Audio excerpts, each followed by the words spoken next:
ലൊക്കേഷനിൽ നിന്ന് ഹേർട്ട് ആവുന്ന എന്തെങ്കിലും സംഭവം ഉണ്ടായിട്ടുണ്ടോ? അതൊക്കെ ഉണ്ടാവും. നമ്മൾ അതിനെ അങ്ങ് ചിരിച്ചു തള്ളി അങ്ങ് പോവാന്നുള്ളതാണ് ഇൻഡസ്ട്രിയിൽ. കാരണം നമ്മൾ അതിനൊക്കെ എതിർക്കാനും നമ്മൾ സംസാരിക്കാനും നമ്മളെന്നും അവിടെ ശത്രുവായി മാറുകയുള്ളൂ. നമുക്ക് ശത്രുത കൂടുകയെന്നേ ഉള്ളൂ. അവിടെ ചിരിച്ചു തള്ളി നമ്മളങ്ങ് പോവുക. ഹേർട്ട് ചെയ്യുന്ന പല വിഷയങ്ങളും ഉണ്ടാവും, പലതും ഉണ്ടാവും. അത് നമ്മളെന്തിനാ ശ്രദ്ധിക്കാൻ പോണത്?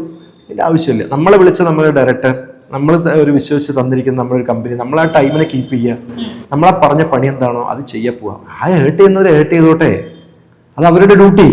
ഹേർട്ട് ആവണോ വേണ്ടോ എന്നുള്ളത് ചിന്തിക്കേണ്ടത് നമ്മുടെ ഡ്യൂട്ടി. പുതുതായിട്ട് ഇപ്പൊ ഇൻഡസ്ട്രിയിലേക്ക് ഒരു നായകനായിട്ട് അല്ലെങ്കിൽ നടനായിട്ട് വരാൻ പോകുന്ന പുതിയ തലമുറകൾ ഉണ്ടാവും. അവർ ആഗ്രഹിക്കുന്നുണ്ടായിരിക്കും ഒരു ഓപ്പർച്യൂണിറ്റിക്ക് വേണ്ടിയിട്ട്. അങ്ങനെ വരാൻ ആഗ്രഹിക്കുന്നവരോട് എന്താണ് പറയാനുള്ളത്? അല്ല, അങ്ങനെ വരാൻ ആഗ്രഹിക്കുന്ന ഒരാൾ ആദ്യം നോക്കേണ്ടത് ഒരു ഫിനാൻഷ്യൽ ബാക്ക്ഗ്രൗണ്ട് കറക്റ്റ് ആണോ നോക്കുക. കാരണം ഞാൻ അതില്ലാതെ പോയ ഒരു തന്നെ, അപ്പൊ എനിക്ക് അതിന്റെ ബുദ്ധിമുട്ടുകളും കഷ്ടപ്പാടും എനിക്കറിയാം. വന്ന് കുറച്ച് ഫിനാൻഷ്യൽ ബാക്ക്ഗ്രൗണ്ട് ആദ്യം സെറ്റ് ചെയ്തിട്ട് അല്ലെങ്കിൽ ജോബ് റെഡി ആക്കിയിട്ട് നമ്മുടെ പാഷനിലേക്ക് വരികയായിരിക്കാം കുറച്ചും കൂടി നല്ലതെന്ന് മാത്രമേ എനിക്ക് പറയാനുള്ള ഉപദേശമുള്ളൂ.